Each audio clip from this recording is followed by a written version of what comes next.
Hi friends, welcome back to my channel. இன்னைக்கு நம்ம சேனல்ல பார்க்க போற வீடியோ என்னோட ஆயில் கண்டெய்னர் கிளீனிங் ரொட்டீன். நிறைய ஃப்ரெண்ட்ஸ் ஆயில் ஆர்கனைஸ் வீடியோ பார்த்துட்டு கிளீனிங் மெத்தட் கேட்டிருந்தீங்க. இன்னைக்கு அதான் பார்க்க போறோம். வாங்க வீடியோக்குள்ள போகலாம். இப்போ பாத்தீங்கன்னா நான் யூஸ் பண்ற எல்லா கண்டெய்னருமே இந்த மாதிரி ஒரு டப்ல போட்டு வச்சிருக்கேன்.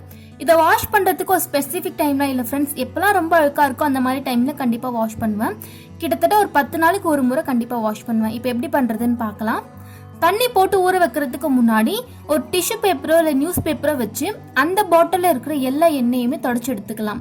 இந்த மாதிரி பண்ணுறதுனால தண்ணி போட்டு வாஷ் பண்ணும்போது ரொம்ப எண்ணெய் பிசுக்கு இருக்காது. ஈஸியாக நமக்கு வாஷ் பண்ணுறதுக்கு ரொம்ப ஈஸியாக இருக்கும். டிஷ்யூ பேப்பர் இல்லை அப்படின்னா நியூஸ் பேப்பர் கூட வச்சு நம்ம தொடச்சி எடுத்துக்கலாம்.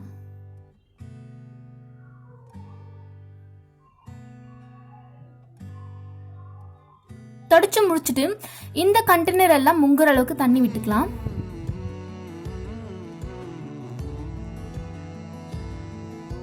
தண்ணி விட்டாச்சு.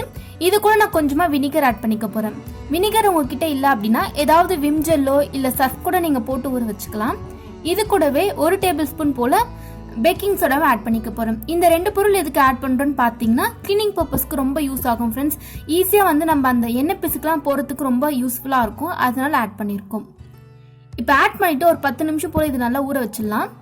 இப்போ வாஷ் பண்ணுறதுக்கு நம்ம என்ன யூஸ் பண்ண போறோம்னு பார்த்தீங்கன்னா அரிசி மாவு.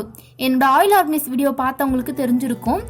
இந்த கண்டெய்னர்லாம் க்ளீன் பண்ணுறதுக்கு அரிசி மாவு யூஸ் பண்ணிங்க அப்படின்னா ரொம்ப ஈஸியாக நம்ம வாஷ் பண்ணி முடிச்சிடலாம். இப்போ அரிசி மாவு வச்சு நான் எல்லாத்தையும் வாஷ் பண்ணிக்க போகிறேன். இப்போ பார்த்தீங்கன்னா தெரியும் அந்த பாட்டில் மேலே எவ்வளோ எண்ணெய் பிசுக்கு இருக்குன்னு. கொஞ்சமாக அரிசி மாவு தொட்டு நான் ஸ்க்ரப் பண்ணிட்டு இருக்கேன். ஃபர்ஸ்ட் டைம் ஸ்க்ரப் பண்ணும் போதே அதுக்கு மேலே இருக்கிற எல்லா எண்ணெய் பிசுக்குமே ஈஸியாக ரிமூவ் ஆகிடும் ஃப்ரெண்ட்ஸ்.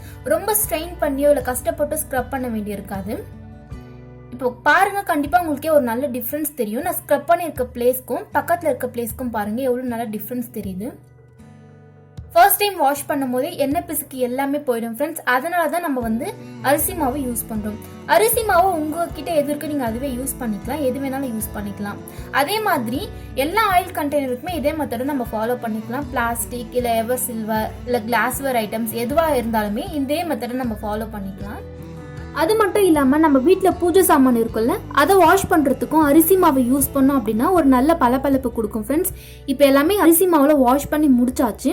இதுக்கப்புறமா ஏதாவது சோப்போ இல்லை விம் ஜெல்லோ வச்சு நம்ம வாஷ் பண்ணிக்கலாம். அரிசி மாவுல வாஷ் பண்ணும் போதே எல்லா எண்ணெய் பிசுக்குமே போயிட்டு இருக்கும். ஸோ நம்மளுக்கு வாஷ் பண்றதுக்கு ரொம்ப ஈஸியா இருக்கும் ஃப்ரெண்ட்ஸ். சோப் போட்டு வாஷ் பண்ணும்போது ரொம்ப ஈஸியா இருக்கும். நான் எல்லாமே வாஷ் பண்ணி முடிச்சுட்டு எப்படி இருக்குன்னு காட்டுறேன்.